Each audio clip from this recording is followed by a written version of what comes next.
Solid angle is a generalisation of the plane angle. Solid angle plane angle का generalisation है। तो एक angle मानते हैं जिसका वैल्यू है थीटा और उसका आर्क लेंथ है, उस दोनों ए और बी को मैच करने पे जो लेंथ आ रहा है वो एल है और रेडियस है आर। ठीक है, तो थीटा का वैल्यू होगा एल बाई आर। उसी तरह से एक सरफेस हम बना लेते हैं ए बी सी डी। अब ए ओ सी इसको मिला दिए तो ये एक सॉलिड एंगल बन गया। और सॉलिड एंगल का वैल्यू उसी तरह जिस तरह से इसका वैल्यू हुआ surface by R square, radius इसका आर है तो ठीक है। अब हम इसको बहुत छोटा एंगल मान लेते हैं। ठीक है, ये बहुत छोटा एंगल हो गया डेल्टा थीटा। डेल्टा थीटा हुआ तो इसका आर्क का लेंथ हमारा डेल्टा एल हो जाएगा और ये 90 डिग्री पे है यहाँ पे, रेडियस आर है तो डेल्टा थीटा का value delta L by R हो गया। ठीक है, अब उसी तरह से सॉलिड एंगल का भी बहुत छोटा ही सॉलिड एंगल हम मान लिए, सरफेस बहुत छोटा है डेल्टा एस, तो डेल्टा इस सॉलिड एंगल का वैल्यू होगा delta S by R square. अब एक कंडीशन हो गया, मान लेते हैं कि जो सॉलिड एंगल का जो आर्क लेंथ होगा, जो इसका जो प्लेन एंगल का आर्क लेंथ होगा वो मान लेते हैं कि 90 डिग्री पे नहीं होगा इससे। ठीक है, इस तरह से कुछ होगा, तब हम इसका लेंथ कैसे फाइंड करेंगे। तो यहाँ पे हम देखते हैं, तो इसको हम इस तरह से ड्रॉ कर लेते हैं। इसका तो नॉर्मल इस तरफ होगा, इसको थोड़ा सा एक्सटेंड करके हम इसका परपेंडिकुलर बना लेते हैं यहाँ पे। तो हमारा ये नया आर्क लेंथ ये आ गया, तो इसका वैल्यू होगा डेल्टा एल कॉस अल्फ़ा। तब यहाँ से डेल्टा थीटा का वैल्यू लिख सकते हैं, तो डेल्टा थीटा का वैल्यू होगा delta L cos alpha by R. ठीक है, अब उसी तरह से सॉलिड एंगल भी होगा। तो सॉलिड एंगल का हम देखते हैं आगे। तो सॉलिड एंगल का मान लीजिए कि सरफेस ऐसे है, ऐसे है, इस तरह से है सरफेस इसका। तो यहाँ से हम जा रहा है, ये इधर जा रहा है, लेकिन ये इसका नॉर्मल है सॉलिड एंगल सरफेस का।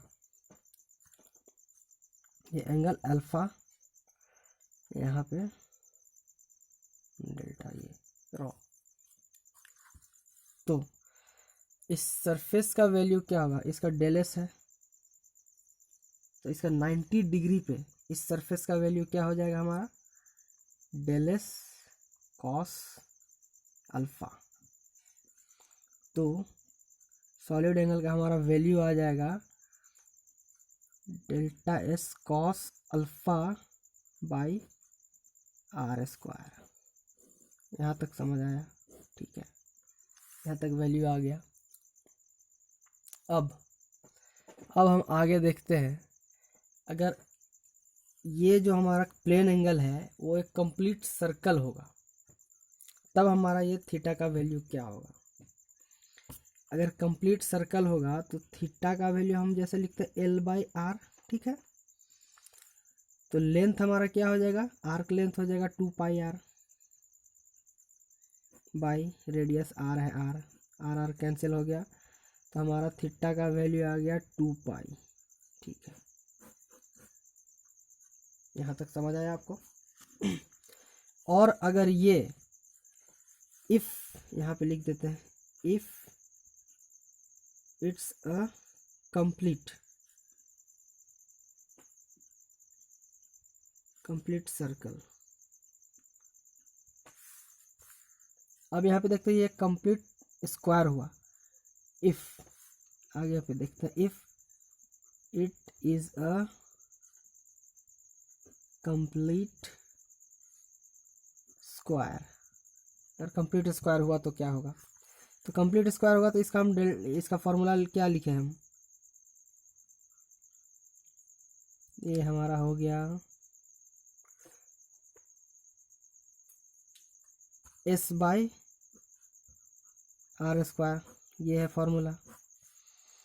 तो एस का वैल्यू क्या होगा, इसका सरफेस एरिया का वैल्यू होता है 4 pi R square by R square, R R cancel हो गया। अब इसका सॉलिड एंगल का वैल्यू आ जाएगा 4 पाई। हाँ, तो हम जानते हैं कि एक कंप्लीट सर्कल रहता है तो उसका प्लेन एंगल का वैल्यू हमारा 2 पाई होता है, और सॉलिड एंगल का एक कंप्लीट स्क्वायर रहेगा तो सॉलिड एंगल का वैल्यू 4 पाई होता है, मैक्सिमम वैल्यू हो सकता है। ये हमारा इंटरनल एंगल है, ये भी इंटरनल वैल्यू है एंगल का।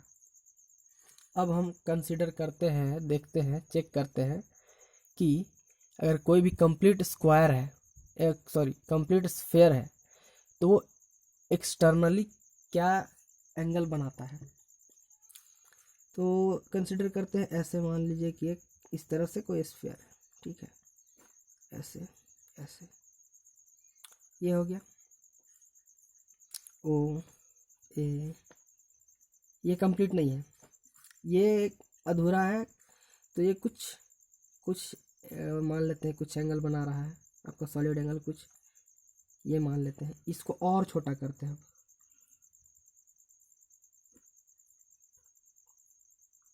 ये भी कुछ ये बनाया एंगल, ठीक है,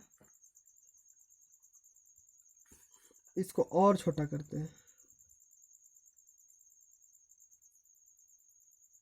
ये भी कुछ एंगल बनाया।